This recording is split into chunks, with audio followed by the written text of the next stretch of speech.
अगर आपको भी कोई काम शुरू करने से पहले ही कठिन लगने लगता है तो इस कहानी से आपकी यह परेशानी दूर हो जाएगी। दो बच्चों की अविश्वसनीय प्रेरक कहानी। दो बच्चों की एक ऐसी घटना जिसे गांव के लोग सच नहीं समझते।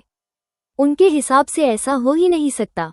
आखिर उस गांव में उन दो बच्चों के साथ ऐसी कौन सी घटना घटी जिसे लोग सच नहीं मानते। आइए इस छोटी सी प्रेरक कहानी से इस घटना को जानते हैं।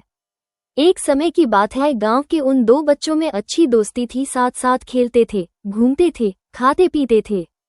एक दिन वे दोनों खेलते खेलते गांव से थोड़ा दूर निकल गए। अब उनमें से एक को प्यास लग गई और वे थक भी गए थे। पास ही एक कुआं था। आसपास किसी के ना होने पर उन्हें खुद ही पानी निकालने के लिए कुएं के समीप जाना पड़ा, जिससे उनमें से एक बच्चा कुएं में गिर गया। इस पर दूसरा दौड़ा चला आया और बिना देरी के पास ही पड़ी एक बाल्टी को कुएं में डाला और रस्सी को पकड़े रखा। कुएं में गिरा बच्चा बहुत डर गया और छटपटाने लगा और बाल्टी को जोर से पकड़ लिया।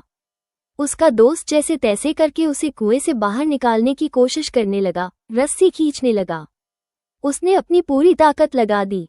इस पर थोड़ी ही देर में उसका दोस्त कुएं से बाहर निकल आया। अब वे दोनों बहुत डर गए थे कि गांव जाएंगे तो बहुत पिटाई होगी जब बताएंगे कि हम कुएं में गिर गए और यह सब चीजें हुई।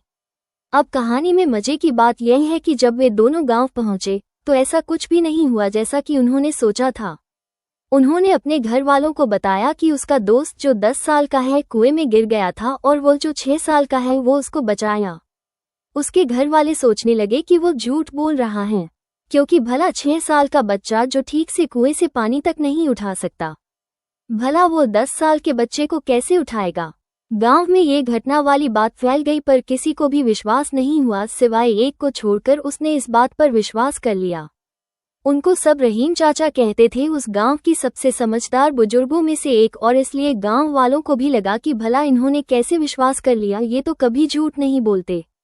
अगर वे कह रहे हैं तो जरूर कोई ना कोई बात होगी जिस वजह से वे विश्वास कर लिए। और फिर सारे गांव वाले इकट्ठे होकर उनके पास में जाते हैं और उनसे कहने लगते हैं कि देखिए, हम लोगों को तो कुछ समझ में नहीं आ रहा है, अब आप ही बता दीजिए कि ऐसा कैसे हो सकता है। इस पर उनको हंसी आ गई। वो बोले कि श्रीमान, इसमें मैं क्या बताऊं, वो लड़का तो बता रहा है कि उसने ये कैसे किया।